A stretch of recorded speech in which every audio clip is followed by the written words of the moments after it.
going on, guys? Welcome to the NBA recap on Sonny and Dan. Back to the drawing board. Guys, if you haven't already, make sure to like, subscribe, share, hit the notification button so you know when you're updated, so you know you're updated on the latest sports news. Now, guys, in today's episode, we are going to be going through the Miami Heat versus the Boston Celtics, a thriller in the bubble over in Orlando, heading into overtime with Jimmy Buckets and the Miami Heat prevailing 117 to 104. And we'll be talking about thoroughly and extensively about the Denver Nuggets knocking out the Clippers, and the Clippers going 0 from 8, trying to advance to the Western Conference Finals. All right, guys, I want to start off with Miami versus Boston. A fantastic end to the game going into OT. Miami beating Boston 117 to 114 with Jason Tatum missing a three-point shot towards the end of the game. Now, some interesting facts here. Boston ended the third quarter on a 13-2 run before Miami came back and obviously won the game. Miami had one of their worst shooting performances in the first quarter, one of their best in their second, and one of their worst three-point shooting performances all season, with 1 from 8 from 3 in the third, but they did prevail strong. Now, I want to go through a few stats here. Miami had 5 players in double figures, led by Goran Dragic with 29 points, 7 boards, 4 assists, Crowder with 22 points, Jimmy Buckets with 20 points, and obviously some clutch performances towards the end. He was asked after the game, why is he so clutch, and his performances in clutch moments, he's always so consistent. He replied with saying, that's my job. So he was also asked about Adebayo's block on Jason Tatum towards the end of the game. If you haven't seen that, make sure to go and check that out. He was asked about Adebayo. He said he's the heart and soul of this team. Now, I believe this Miami team is extremely strong, and I have a feeling they'll win it in 4 games. Boston, I feel, are similar to the Clippers, where they just can't finish off games. Their turnovers, their lack of scoring or missing shots. They don't have a lack of scoring. They do have a lot of scoring. But I think one of their weak links, and I don't want to say this because I believe this guy is quite a star, in Kemba Walker. I love the defense that Miami are playing. They're forcing him to continuously dribble the ball and try to look for a step back shot. They know what they do. They put him in positions. I think Miami need to be considered as a serious defensive threat. They need to be considered as a well-oiled machine, as I said before about them. Eric Spoelstra is a proven coach now. I have to say their organization is fantastic. They're a winning organization, and we need to consider them as a winning organization, because I think they continue this form over the next few years. In saying that, Boston, as much as I'm a Lakers fan, and I would love to sit here and say, screw Boston, they're playing fantastic basketball without a true superstar. Tatum is a fantastic player, but I don't think he's at that superstar level just yet. They are run smoothly, but there were some things in that moment where, Miami can definitely take out and go back to the drawing board and make sure that they don't always leave Marcus Smart open for threes. Little things like that. Their transition defense and offense was pretty good, but in saying that, I think this will be the best, one of the best Eastern Conference Finals we will see, probably dating back to Detroit versus Indiana in 2004. It's quite fantastic. I really admire the way that they're playing basketball. And if I was a young kid right now, I would be looking at Miami, and I would be looking at Boston and their movement and their ability to pass the ball between certain screens and hedges and stuff like that. Being able to pass the ball around the perimeter, quick passes on a continuous loop for 48 minutes. Both teams are just fantastic. And whoever faces them in the NBA Finals, whether it's the Lakers or Denver, obviously Denver beating Clippers, I've got so much to say about them later on. I'm not a Clippers fan at all, but with Denver, those 3 teams, Denver, Miami, and Boston, even the Lakers, the way they move the ball is just quite fantastic, and it's fun to watch. Now, guys, we're going to go into the game, Denver versus Clippers. And first off, I want to start off by congratulating the Denver Nuggets in prevailing and going to the Western Conference Finals. I think this is the second or third time they've advanced to the Western Conference Finals. This is the second time they'll be versing the Lakers in the Western Conference Finals, I believe. And I can't wait to watch it. It's going to be a fantastic series. I believe the Lakers might win it in 6 games. probably in 7. Denver have a big chance. I'm a lot more scared as a Lakers fan to say I'm more fearful of Denver than I am of the Clippers, and that's because the Denver Nuggets are quite a consistent team. They're a high turnover team, and the Lakers can bust them on that. But let's get into the game. Okay, Clippers 89, Denver 104, bust up, 15-point win for the Denver Nuggets. Obviously, Denver Nuggets making history, beating Clippers to advance to the Western Conference Finals.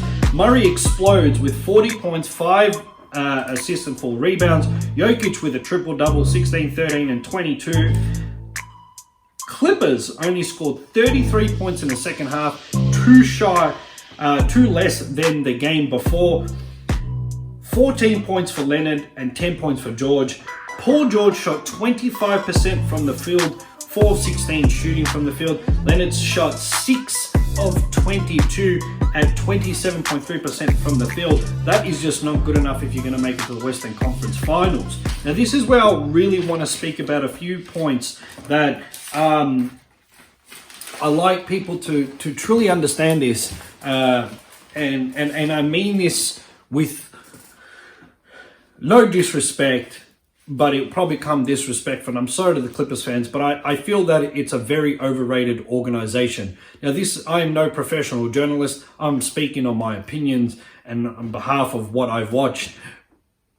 Like I said at the start, they're kind of a bike chain where a few links are not there. The links are missing. Therefore, the bike wheels cannot turn. The steering wheel is buggered, they can't do anything, and those two missing links are Kawhi Leonard and Paul George.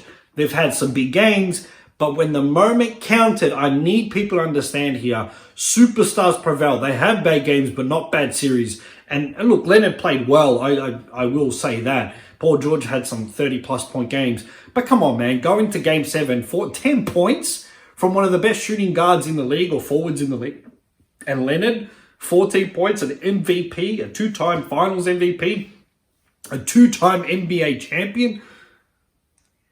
I'm sorry, but the Clippers are an overrated organization. They don't belong in Los Angeles. And I'll tell you why, because the Lakers are in the Western Conference Finals. The Clippers are 0-8 heading into trying to clinch, heading into a Western Conference Finals. What does that tell you about the Clippers organization? They rent off the Los Angeles Lakers. They are the smaller version of the Lakers. They're not even part of the Lakers. To be honest, I think they need to be called Baltimore. They need to go somewhere else. You know, just remember, Cleveland have an NBA title. Clippers don't. This keeps it happening. Now, whether that is Doc Rivers, I don't know. Whether it is the players, I don't know. Whether it was their mentality in the bubble, they just wanted to go home, I don't know. But Denver showed up, and we need to start showing some respect. And I know that they're getting respect. This Clippers organization needs to get themselves together. As much as the Cronkies are not well liked by the Arsenal faithful in the EPL, if you know much about it, make sure to look it up. But what they've done with the Denver Nuggets is absolutely unbelievable. This is a fantastic organization. And I said it at the start, and I'm going to repeat it again. You a young kid, you should be modeling yourself from these 3 organizations, or 4 really, because I'm a Lakers fan, I have to put the Lakers in there. But as a skillful basketball team that play well-oiled, but beautiful basketball, pass first offense without the dribble penetration, well, not the dribble penetration, but, you know, dribbling all the time or playing one-on-one. Miami, Boston, and Denver. Denver play more of a 1-2 punch, two-punch offense with Jokic and Murray, but their players just step up. They have fantastic role models within the organization. They have a fantastic coach. They also have a great bench. They have Paul Millsap. I know he's 34, 35 years of age, but he's still got it in him, and he can still defend the ball. He can still play ball, and he's going to be big in the Western Conference Finals come against the Los Angeles Lakers. It's going to be so interesting to see what happens there. Obviously, I believe it'll go to either 6 games with the Lakers winning or 7 games. But I will say this. Let's just hope the Lakers aren't up 3-0 or 3-0 or 3-1, because We probably think Denver might be able to come back. The only difference between the two teams that Denver versed or played against is two teams that can't close out games. The Los Angeles Lakers can hold on to leads, even though I spoke about this in a previous episode about the Lakers not being able to contain their leads, but they never let go of their leads. So I'm very, very happy to say that I'm comfortable in saying that I think the Lakers will win and prevail and go to the NBA Finals against the Miami Heat. That's just my opinion. For sports, it would be fantastic. For sports, it would be great to see the Lakers versus Boston in any type of sport atmosphere. It's like Barcelona versus Real Madrid or Liverpool versus United. It will be fantastic. In saying that, the Clippers need to take a long, hard look at themselves. Don't forget, Paul George is going to be 31 next season. Leonard's getting up there. No, I mean, they're both still in their prime anyway, but it was very interesting to see when needed, these superstars weren't there. And if we're going to call them superstars and some of the best players in the league, well, they need to show up in games like this. Can't shoot 4 from 16, 6 from 22 in a game 7. That's unheard of. That's uncalled for. That is just not okay. But if your superstars are like that, then where are the other players turning it up? I didn't see urgency from the Clippers. I watched the game. I didn't see anything. They were leading. They had only 33 points in the second half. How are you supposed to win games like that? 33 points people get in 3-minute quarters on 2K. And this is where I say, the Clippers are a 2K team. They're not an NBA team. They're just for 2K. They're fun. That's about it. I'll play with the Clippers. They look fun to play with. Los Angeles Lakers are kings there. They're the main staple. That's why it's called the Staples Center. Well, I mean, obviously the company Staples, but they are the main staple.